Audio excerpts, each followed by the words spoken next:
የዳኑ ሰዎች አሉ። ካንሰር፣ የጡት ካንሰር፣ የማህፀን ካንሰር፣ የጭንቅላት ካንሰር በጣም ብዙ ነገር ነው የዳኑት እና ይሄ ነው ልልህ አልችልም። ዲስክ መንሸራተት የሚባል በጣም ብዙ ሰዎች ናቸው እዚህ ቦታ የተፈወሱት። ኤችአይቪ ቁጥር የለውም እንዴ አሁን እንደ ሺህ ምናምን እንኳን ተራ ነገር ነው። በጣም ብዙ ነው። ሁለተኛ ነገር ደግሞ እንደዚህ አሁን የአስም በሽተኞች፣ ስኳር በሽተኞች፣ ግፊት እና እንደዚህ በሸክም የሚመጡ በወንቸር የሚሄዱ ሰዎች አሉ አይደለ? እነሱ እንትን ላይ ተቀምጠው ማለት ነው በእንጨት እንደዚህ ሁለት ሰው ከፊት እንዲይዛል ከዚህ ይዛል በእንጨት ይገባሉ። ተወሰነ ቀን ተቀምጠው በራሳቸው በእግራቸው እየተመላለሱ በህዝብ መካከል ምስክርነት እንትን ይላሉ። አሁን እስከ መስከረም 29 ያስቆይ ነበር። አይን መሪ ከምንም በላይ አይን ከባድ ነው እና አይን ነበር የታመምኩት።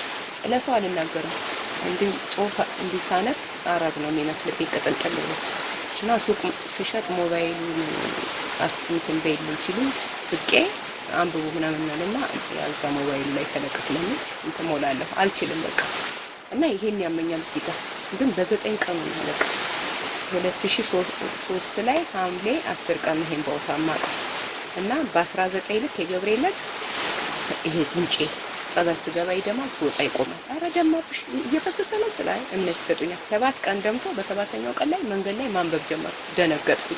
ይሄ ነገር እውነት ነው አልኩኝ።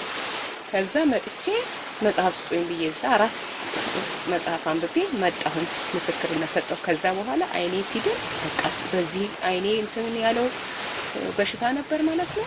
በቃ ካሁን በኋላ አልመለስም ብዬ ቀረ።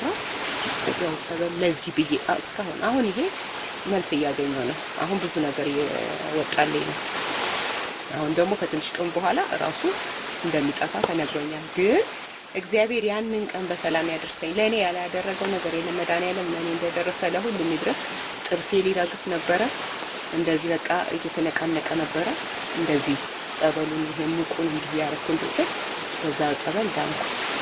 ይሄን መስክር ያለውና ሰውነቴ ምን ብዬ ልንገር? ወንፊት ታውቃለህ? ወንፊት አሁን የሆነ ነገር እንዲቀዳዳ በቤት ውስጥ ይሄ ጠቅጠቂ ትንሽ እየቀዳዳ ብርድ በዛ ገባ ምን ሰው ነበር። ግን መድኃኒዓለም ክብር ምስጋና ይግባ። ዛሬ እኔ ራቁቴን ብሄድ አይበርደኝም። ያንን ከላይ ላይ አንስቶልኛል። በቃ አንድ ብርድ ገባኝ በምን ሰዓት እንዲህ አንገቴ እንኳን ወደታች ሆኖ ልብስ ከወረደ ይሄ አንገቴ በቃ እንደተጣመመ ጠዋት መነሳት አልችልም። እዚህ ሆነ ከበድ ያለ ነገር ወይ ጋቢ ወይ የፋፍር ሹራብ እዚህ ላይ አድርጌ ነበር የምተኛው። ይሄን ሁሉ አንስቶልኛል። ክብር ምስጋና ይግባ። እግሬን ደግሞ ያመኝ ነበር። በዚህ በውስጥ እግሬ ነው ፈንድቶ ደምና ምግል ወጥቶ ከዛ በኋላ ጤናማ ሆንኩኝ። ወደ 5 ነገር ነው ያደረገልኝ። አይኔን፣ ይሄን ጥርሴን፣ ይሄ የብርዱ ከዛ በእግሬ ይወጣልኝ እና ይሄ ከጉንጬና እዚህ ያለው ከውስጥ ነበር ሌላ የደደረ ነገር። ከዚህኛው የሚያሳስበኝ ያ ነበር። እዚህ ጥርሴ ላይ ወርዶ ተኝቶ ነበር። ግን በሚገርም ነገር ጸበል በምጠመቅ ጊዜ ሁሉ በምራቅ ነው የሚወጣልኝ እና የሆነ ዕቃ ይዤ ገብቼ ያ የሞላ ምደፋበት ሰዓት አለ እየተዝለገለገ። አሁን የዛ በእንደዚህ አይነት እንትን ሟምቶ አለቀ። እግዚአብሔር ይመስገን። አሁን ከውስጥ ምንም የለ። ልቤ በደንብ ይታያል። ጥርሴን ያው ለው ላይ እንትን ብሎ ቢሸራረፍም በጣም ደህና ነኝ። ጥርሴ ድሮ ያለኝ ህመም አይደለም። አሁን ምንም አይነት ህመም የለኝም። በቃ ከጥርሴ ላይ ራሱ እንዲህ እንደ ንቅሳት እያለ ሲሄድ ታወቀኝ ነበር። ስድል ማለት ነው። በቃ እንደዚህ ንቅሳት ይወገር የለ እንደሱ አይነት ስሜት በላይም በታችን በቃ እንደዚህ ብሎ ከዛ በቃ የት እንደገባ አላውቅም። ምስጋና ይግባው ተማታ በጣም መድኃኒዓለም ክብር ምስጋና ይግባው። ብዙ ነገር አድርጎልኛል። እንደገና ህይወቴን በአዲስ እየሰራልኝ ነው። ቅድስት አርሴማ በጣም ብዙ ነገር አድርጋልኛለች። በህይወቴም ብዙ ነገር ፈተና ነበረብኝ። ብዙ ፈተና በቃ እኔም አላውቀው በቃ ብዙ ተምሬ እንዳልተማረ ሰርቼ እንዳልሰራ በቃ ሁሉ ነገር ባዶ ታውቃለህ። ግን ክብር ምስጋና ይግባው አሁን ጤናዬ ተመልሷል። ነገር እግዚአብሔር ምን እንደሚያደርግልኝ እሱ ነው የሚያውቀው። ደግሞ አላፍርም። ነገ ታሪኬ እንደሚቀይረው አውቃለሁ። ምስጋና ይግባው እና በጣም ታምረኛ ቦታ ነው እና ወረፋው እንኳን የት ድረስ ነው የሚደርሰው? የህዝቡ ብዛት ነው የምልህ። በጣም ብዙ ሰው ነው የሚመጣው፣ ብዙ ሰው ነው የሚድነው። በቃ የትም ሐኪም ቤት ዞረው በቃ እኔ አንድ ጊዜ ስለ አይኔ ስመሰክር ይሁን ሰውዬ ውጪ ድረስ ካንሰር ታሞ ውጪ ድረስ ያልሄዱት ሕክምና የለም። ከዛ መጥቶ በዚህ ጸበል ድኖ በቃ እኔ ስንት አገር ዞሬ ስንት ገንዘብ አጥፍቼ አልዳንኩም። አሁን መድኃኒዓለም ምስጋና ይግባው በዚህ ሙቅ ጸበል ይሄንን በሽታ ድኛለሁ። ሄጄስ መረመር ጤነኛ ነህ ተብያለሁና አሁን ምንድነው ማረግለት? ቤቱ ከተሰራ የቤቱን ቆርቆሮ በአጠቃላይ እኔ እችላለሁ፣ ካልተሰራ 50 ሺህ ብር ለቤተ ክርስቲያኑ ገቢ ያደርጋለሁ ብለው እኩል ነው ቆመን የመሰከር ነው እኔና እሳቸው። እና ይሄ ዲስክ መንሸራተት በጣም ብዙ ይሄ ኤችአይቪ ቶል እኔ ድሮ ጸበል ይዛንተን የምለው እስከ 800 ምናምን ደርሰው ነበር። አሁን ለሊ ስለምጠመቅ ብዙ ጊዜ ምስክርነት አልሰማም እንጂ በጣም ብዙ ነው። እንደዚህ አሁን በስብከተ ወንጌሎች አሉ፣ እነሱ ይመዘግባሉ። አሁን ሁለተኛ እትም ይወጣል። የመጀመሪያው መጽሐፍ እነሱ ጋር ካለ ጠይቄ ታነባላል። ገና የሚወጡ አሉ። በቅዱሳን የተከበበ ነው። በጣም ጸጥታ ያለው ቦታ ነው። በጣም ሰላም ያለው ቦታ ነው። በቃ እዚህ ቦታ መጥቶ አጋኔ ተቀጥቅጦ ማንም ቄስ ሳይመጣ ማንም እዚህ ጋር ራሷ አድና ነው የምትልከው። እዚህ ጋር ሁሉ ሰው ማንም ጋር ሳይገናኝ ለክርስቲያኗን ተሳልሞ ሮጦ እዚህ ነው የሚመጣ። አሁን አጉል ሰዓት ስለመጣ እንጂ ጠዋት ይሄ ቦታ ምናምን አታገኝ። በጣም ብዙ ህዝብ ነው እዚህ ጋር መጥቶ የሚፈወሰው። በጣም ብዙ ስራ ነው የምትሰራው። እኔ ራሱ አላወቅኩም። መጀመሪያ የሆነ ያሳ ገለፋፊ የመሰለ ነገር እየወጣ ነበረ። ከዛ መንገድ እዛ ከዘብር ገብርኤል ወደ እንትን የሚሄዳለ የት መሰለ መንዙራኤል የሚባል የ4 ሰዓት መንገድ ነው። ስርጥ አለው እንደዚህ በቃ እንደዚህ አሁን ዳርሰን እንዲህ የሚወጣ መንገድ ነው እና በቃ መሄድ ፈልጌ እዛ ሄድኩ። ለ3 ቀን ነው።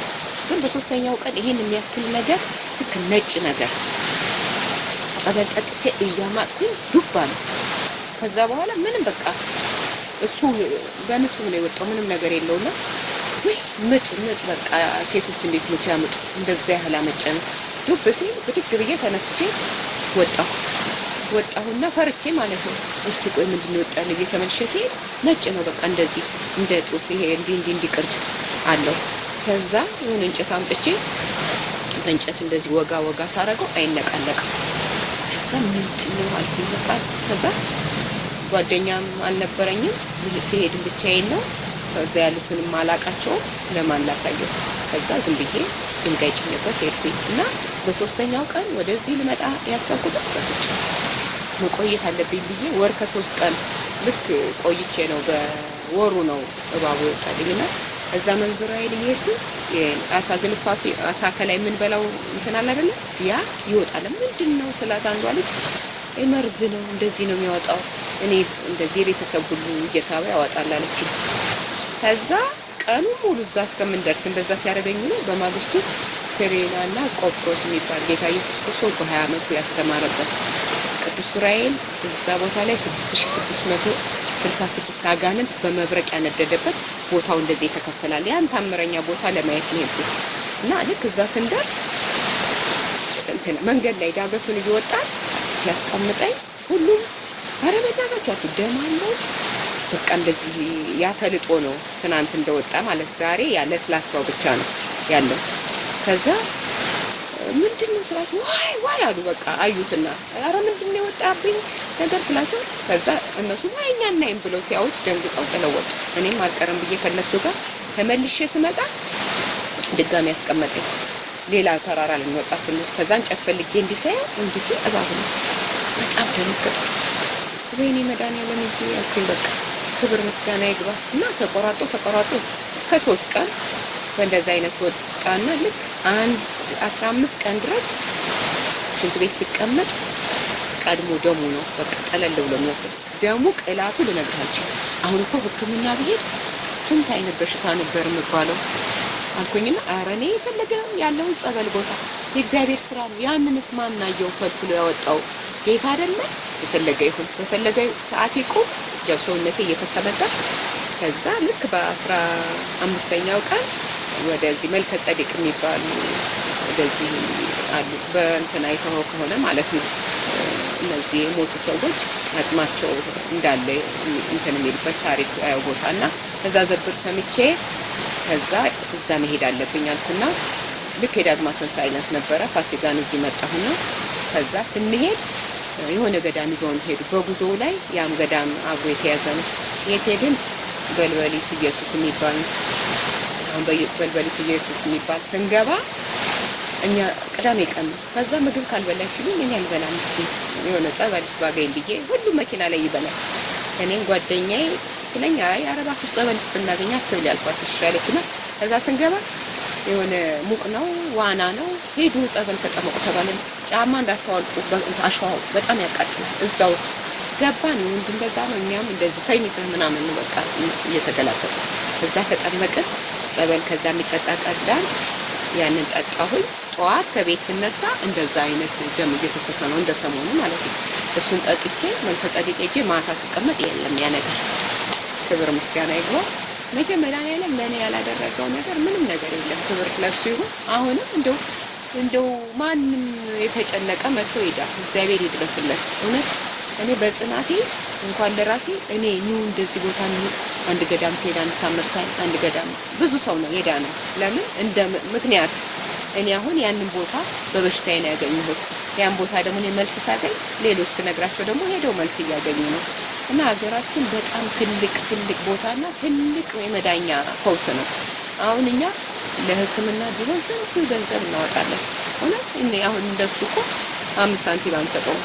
በነፃ ምንም ሳንፈልግ ምንም ሳንባል ይሄን አውጡ ይሄንን አርጉልኝ ሳይል በቃ በፍቅር የሚያድና አምላክ ነው። እና በጣም ይሄንን የምትፈልገው ነገር ችግር የለም ብዙ ሄዳሉ። በቃ ደብተራ ነኝ ብሎ ተጋለጠ ቅዳሴ ላይ አብዶ በስንት ዓመት በቃ ትዕግስትሽ ይገርመኛል። መርሆን በቃኝ ሁለተኛ ዘንድሮ ልናድስ ነበር ሁለተኛ እናድስም በቃ የመጨረሻችን ነው ሪቆቆ ብሎ እግዚአብሔር ይመስገን በቃ እዛ መቅደስ ላይ አጓርቶ ወጣ። እና በጣም ታምር ነው የሚደረገው። ገና አሁን ብዙ ስራ አለ ብለዋል። ያው የድምጬን ማለት ተጠብቃለሁ። እግዚአብሔር ብሎ ሌላ ጊዜ ደግሞ ደኜ ታየኛለህ።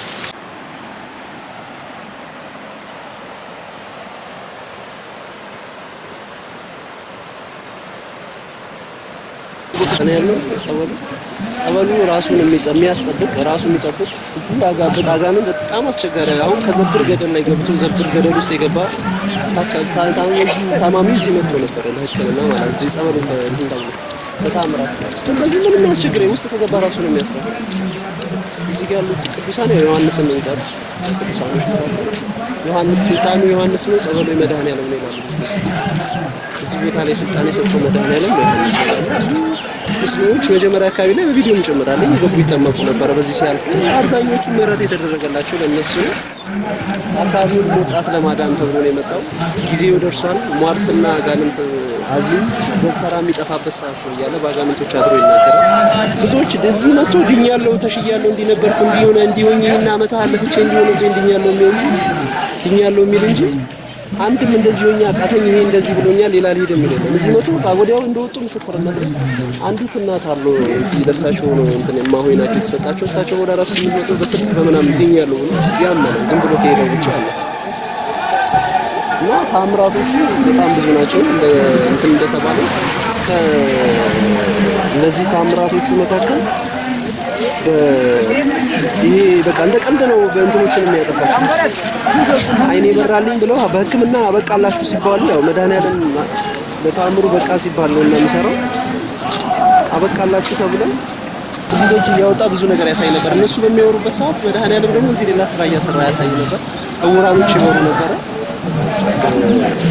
ስንት ዓመት ሙሉ በስንት ነገር በአዚም በመተት ተይዘው የነበሩ ይጮሃሉ እና የሆነ ነገር ሲደረግ የሆነ ነገር እንትን ሲባሉና ኮሽ ባለ ቁጥር የሆነ ነገር ለማድረግ የሚያስቡት ለዛ ነው። ግን አሁን መድኃኔዓለም በብዙ ታምራቶች መካከል እያለ እዚህ ወጥቶ ማይወጣ እዚህ መጥቶ በዛም አካባቢ ላይ እንትን አለ። ይሄ ከውስጣቸው ቀጥተው ይወጣል። ቀንዳውጣ እባብ ምናምን የፍላት ምናምን አለ በመልክት እዛ የተሰጣ ያመጡ ማለት አብዛኛው መንግስት ያለ ሰው ጠጥቶት አይችልም። ጸበሉ በተለይ መንግስት ያለ አንድ ኩባያ ከጠጣ እንትኑ በመንፈስ ቅዱስ ኃይል ስላለው ጸበሉ ወዲያው ይሄ ውስጥ ያለ ምናምን ጤነኛ ነኝ ያለው ሙሉ ላይ ሆነ ነገር ይዞለት ይወጣል። ቢጫ ነገር ጠጠር ጋር ይዞለት ይወጣል። ስለነበረ እሱ ምን ነበረ መሰለህ ያደረገው መጀመሪያ ሲያገኘው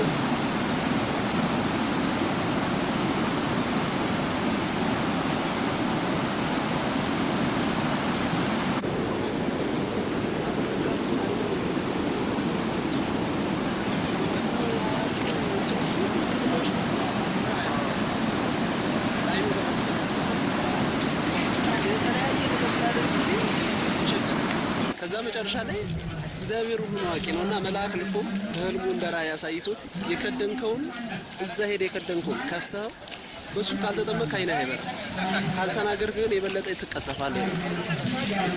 ይመጣና የከደናትን ነገር ከፍቶ እንትን ሲላት በፍሳሽ በኩል ይፈስ ነበር። በሚፈሰው በኩል ብዙ ሰዎች በተፈሰው በኩል ሆነው እየተጠመቁ ይጮሁ ነበር። አጋንንቶች እንትን ይሉ ነበርና የተባለበት ቦታ ላይ ሲመጣ የተባለውን በትክክል በአስተርጓሚ መጥቶ ሰዎች በተሰበሰቡበት ይናገራል። እንዲህ ሆኜ ነበር እንዲህ ተብያለሁ ተናገር ተብያለሁ ብሎ ጸበሉን አምጥቶ ተባርኮ ሲቀቡ አይኑ ይበራል።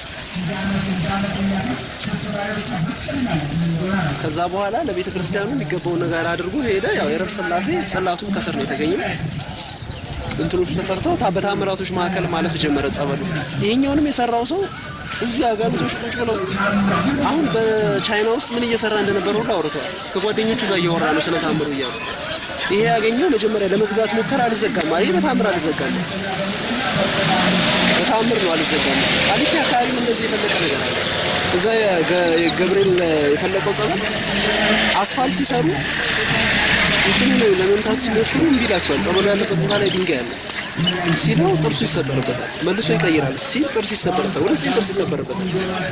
እና እንደዚህ ነገር ገጥሞኛ ያቀር ምንድነው ምናምን ብሎ የሆነ ምርመራ ለማድረግ ወደ ሱር በሄደበት ሰዓት ውሃ ከሰበረበት አካባቢ ጸበል መጥቶ ሰዎች ይጠመቃሉ።